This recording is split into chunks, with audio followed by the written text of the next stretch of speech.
Hello everyone. इससे पहले हमने डिस्टेंस फार्मूला किया था। अब यहाँ पे हम करेंगे सेक्शन फार्मूला। तो देखो, सेक्शन फार्मूला का मतलब क्या होता है ये समझ लो। ये एक लाइन है, ठीक है।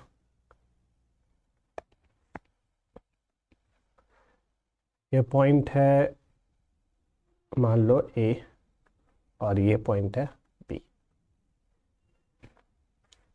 तो इसका सेक्शन किया जाए, मतलब इसको काटा जाए, तो काटा जा सकता है यहाँ से भी, ठीक है। तो हो सकता है इस वाले पार्ट को हम M1 बोल दें, बाकी इतना पार्ट को हम M2 बोल दें, इस पॉइंट को P नाम दे दें। तो एपी का जो सेक्शन है वो M1 हो गया, M1 पार्ट में, और ये बाकी वाला M2 पार्ट में, ठीक है।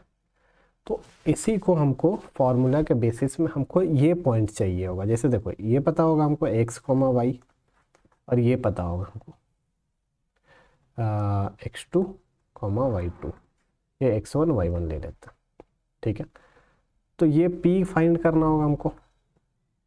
अगर हमको ये दिया हुआ है M1:M2 का रेशियो दिया हुआ है, ठीक है, तब तो हमको ये फाइंड करना पड़ेगा, ठीक है। और अगर ये दिया हुआ पी एक्स वाई दिया हुआ, तब हमको क्या फाइंड करना पड़ेगा? रेशियो फाइंड करना पड़ेगा। यही है। तो ये कैसे है, फॉर्मूला कैसे है, कैसे याद रखेंगे, कैसे समझेंगे, देखते हैं इसको। तो देखो, ये हो गया लाइन। ये पॉइंट ए है, ठीक है। ये पॉइंट पी है, ये इंटरसेक्शन कहीं पे काट रहा है, इसको पी एक्स वाई है, ठीक है। इसको हम लोग x1 y1 मान लेते हैं, और इसको मान लेते हैं x2 एंड y2, ठीक है। इसका कोऑर्डिनेट क्लियर है। अब x1 वाले के तरफ का जो पार्ट है, इसको हम लोग मान लेते हैं m1।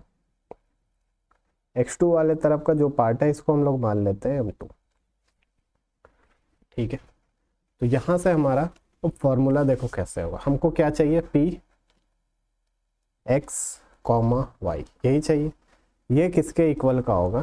तो देखो, m1 है तो x2, m1 x2 plus m2 x1, और नीचे क्या होगा? m1 प्लस m2, ठीक है। ये वाला किसको डिनोट करेगा? x को डिनोट करेगा, ठीक है। ये वाला किसको करेगा? x को। समझ गए? अब यहां से m1 y2 plus m2 y1 divided by m1 plus m2। Clear है?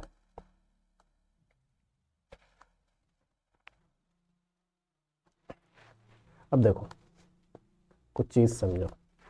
ये जो x है ना, ये इसको डिनोट करेगा, ठीक है। समझ में आ रहा? और ये जो y है, वो इसको डिनोट करेगा, ये वाले। y वाला पार्ट y के लिए, और x वाला पार्ट x के लिए। बस इतना ही है इस फॉर्मूला में। इस फॉर्मूला को अगर समझ गए तो क्लियर है। बाकी देखो, एकदम सिंपल है। लिखेंगे कैसे? नीचे तो m1 प्लस m2 होगा, दोनों के केस में, x वाले में और y वाले दोनों के केस में होगा। यहाँ पे होगा m1 तो x2, और m2 है तो x1। यहाँ m1 है तो y1 y2, और यहाँ m2 है तो y1, ठीक है। बस इतना ही फॉर्मूला। ये फॉर्मूला अगर याद हो गया तो फिर सेक्शन फॉर्मूला खत्म, ठीक है। डिस्टेंस फॉर्मूला से भी आसान नहीं है। अब देखो, एक चीज समझो। इसका केस आता है क्या? एक केस आता है मिड पॉइंट का। मिड पॉइंट, ये लाइन है, ये ए है, ये बी है। अब यहाँ पे जो पी है ना, इसका मिड पॉइंट है। मिड पॉइंट है मतलब ये दो भाग में किया हुआ। अगर पूरा दो है तो ये एक होगा, तो इसका रेशियो कितना हो जाएगा? 1:1। तो इसमें m1 कितना हो जाएगा? m1 रेशियो m2 कितना हो जाएगा?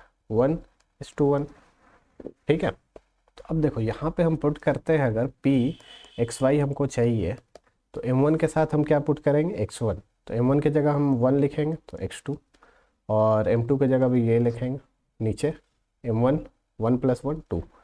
ऐसे ही यहाँ भी करेंगे तो y1 + y2 बाई 2। तो कुछ नहीं करना है, अगर मिड पॉइंट बोलेगा तो x चाहिए तो एवरेज निकाल दो, x1 + x2 बाई 2। ठीक है, इसका मीन पोजीशन एवरेज निकालने आता है ना, 2 का सम करेंगे divided by 2, y1 + y2 upon 2।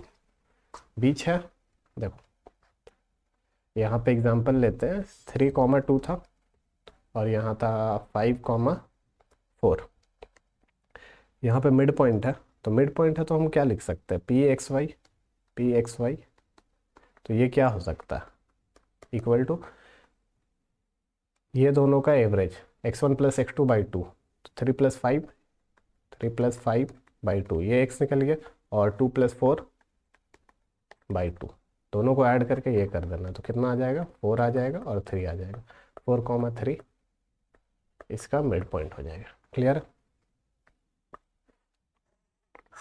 तो देखो अगर मिड पॉइंट का क्वेश्चन आए, तो सिंपली क्या करना है,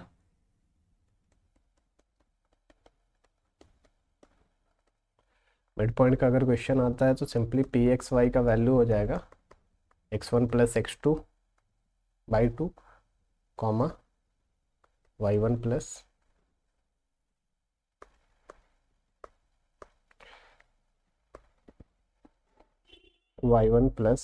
y2 बाई 2।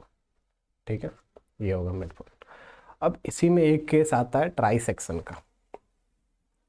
क्या केस आता है, try section. Try section, try section का मतलब क्या हुआ, 3 इक्वल पार्ट में। ठीक है, तो यहाँ से एक पार्ट ये हुआ, एक पार्ट ये हुआ और एक पार्ट ये हुआ, तो ये 1:1:1। मान लो ये P और Q, इसको ट्राई सेक्शन काट रहा था, तो क्या हो जाएगा, AP is to PQ is to QB, ये 1:1:1। अब देखो इसको सॉल्व करने के लिए हम लोग क्या करेंगे, 3 तो नहीं लेंगे, हमको क्या पता है m1 और m2 में डिवाइड करके हम लोग सेक्शन फार्मूला लेते थे ना, तो यहाँ 3 पार्ट होगा, तो इसको कैसे सॉल्व करते हैं ये हम लोग एग्जाम्पल में देखेंगे। अभी के लिए इतना समझ लो, अगर ट्राई सेक्शन है तो 1:1:1, 3 इक्वल पार्ट्स में बांटेगा इसको। ठीक है, इतना ही है, कॉन्सेप्ट के नाम पे इतना ही है। ठीक है, क्लियर है? तो क्वेश्चन हम लोग नेक्स्ट वाले वीडियो में करेंगे।